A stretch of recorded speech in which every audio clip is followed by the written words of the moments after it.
The Malaya says, I get disturbed by people, negative comments, people who just make false comments to defame me sometimes. Yeah. Well, it's like you're walking in the street, you see some dog shit and debris and vomit. What do? You get offended? Well, that's what they're worth. That they're laying down there. That's what it is. You don't pay attention to it. You walk by. You find your steps in clean places and you walk by. You can't spend time on people who mean malice to you. There's so many of them around. People have different facial expressions. People have different masks on. People put up a maybe a confident look, an image of themselves, but they could be scared like heck inside them. Intrusive thoughts, incapabilities of being able to handle life. They're worth nothing, they do nothing, they know nothing, but they want to be considered, so they put an image of, false confidence. These are all images. And you guys get affected or buy into that image that they have put out, which is a false image anyhow. You get impressed by the image of a confidence of some stupid idiot out there who's got nothing going for him, but he's got some kind of a, you know, dumb image that because you're a smart, good person, you think that image is trying to represent and communicate that person's smartness and capability. No, that person most probably is dumb. If you see someone is having extraordinary images, that means they're hiding something, that they're weak. Otherwise, a person who is strong and confident will not have a negative facial expression on, will always have a positive facial expression, a happy facial expression, a logical facial expression, and in tune with and harmony with the surroundings and nature.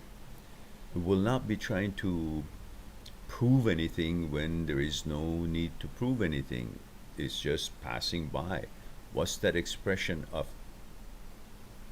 this good for? That is a way to protect themselves because they're insecure.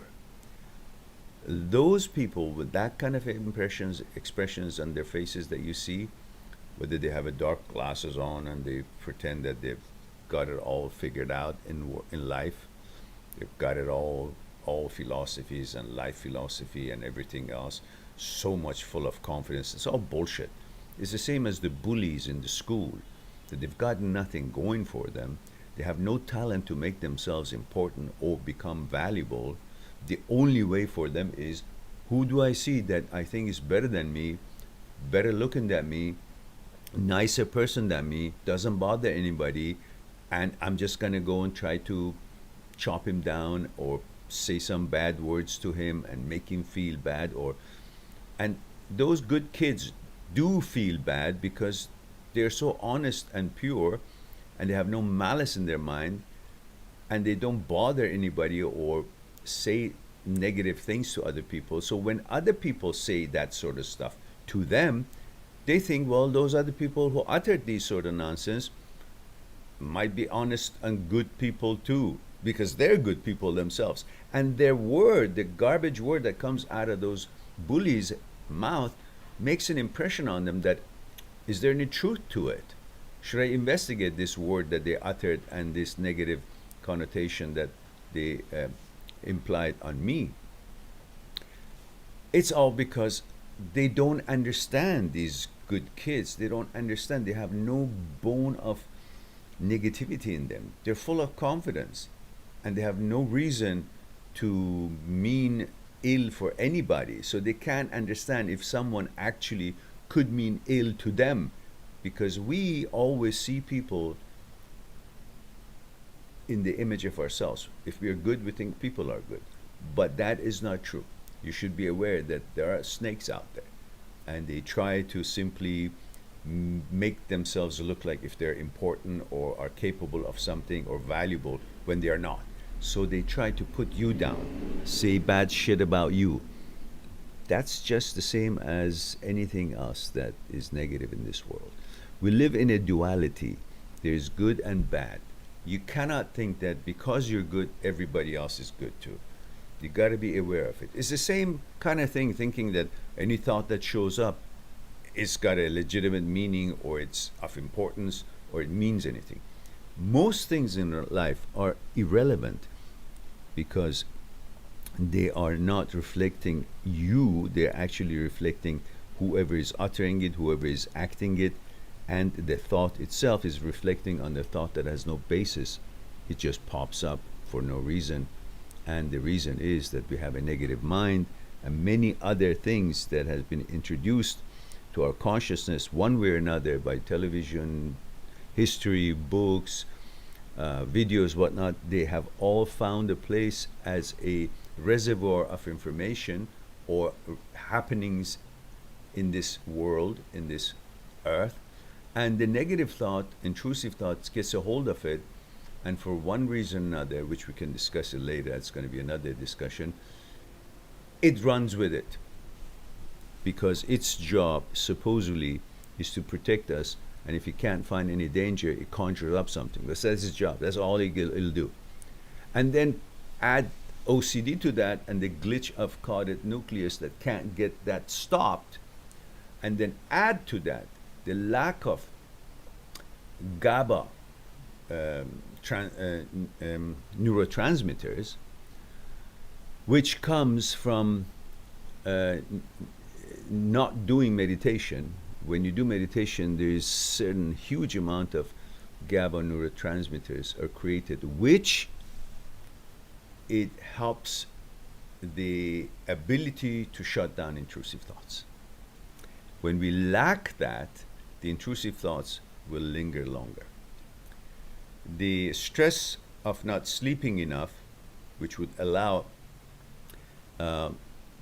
microglial cells to go and find the synaptic neuron bridges that have been marked by CQ1 protein that they're not useful anymore, they'll destroy it. But if you don't sleep enough, you won't have that chance for glial cells to go to do their jobs and clean up the debris, like a garden needs to be cleaned up so the nutrients go to the flowers.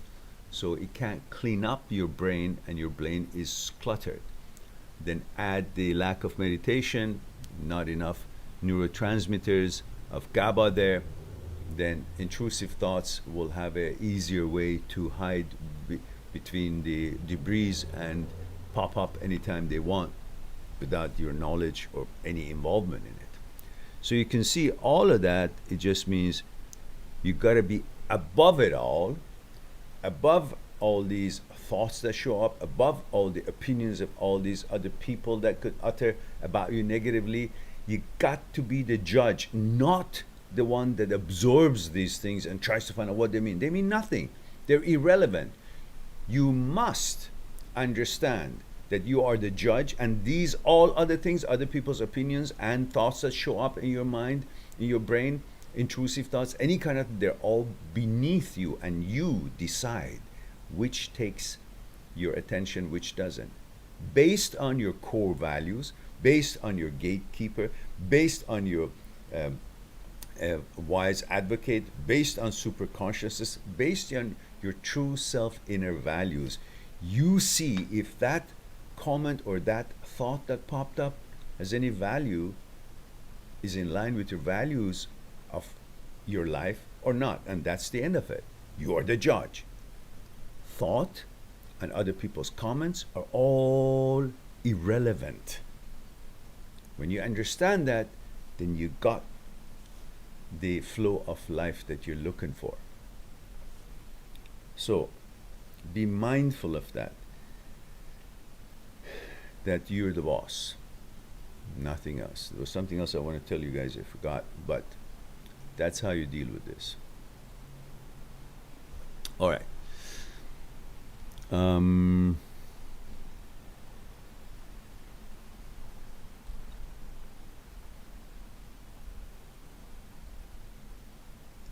was videos. I forgot the last sentence I wanted to add to that, but hell, well, that's what happens.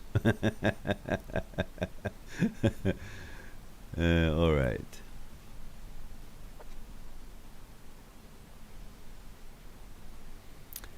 And Deb Malaya has another question. We'll get back to it. Let me go to other people, and then we'll try to deal one question for everyone, and then we'll come back to what's left. And oh, this is probably what I wanted to say. Please do watch the videos that I put up for you guys on the playlist. Intrusive thoughts, transient thoughts, OCD, HOCD, negative thoughts. It's a playlist with that title. Look at all the videos in there.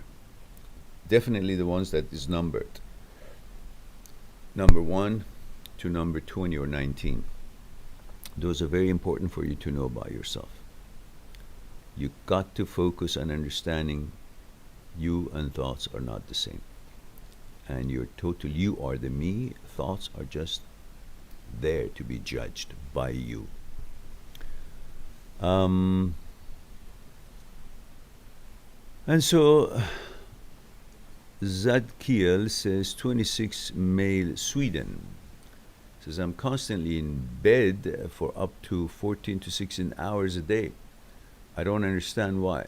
I just don't want to get up. Are you depressed?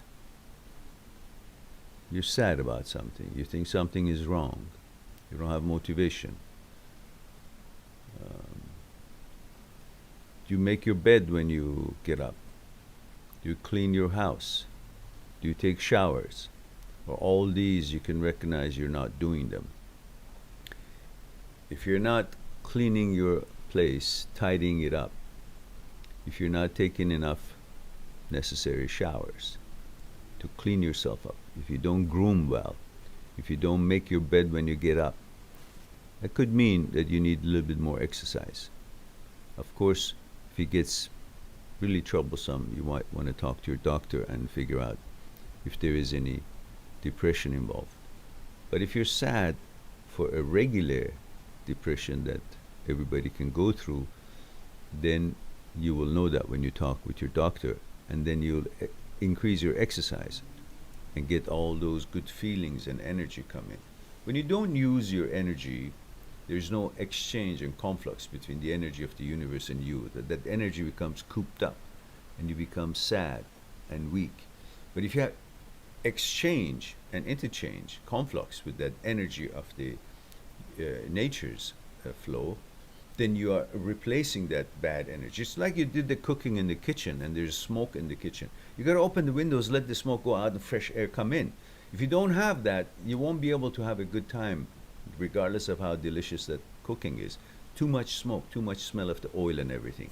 You got to get that conflux going. The same thing with you.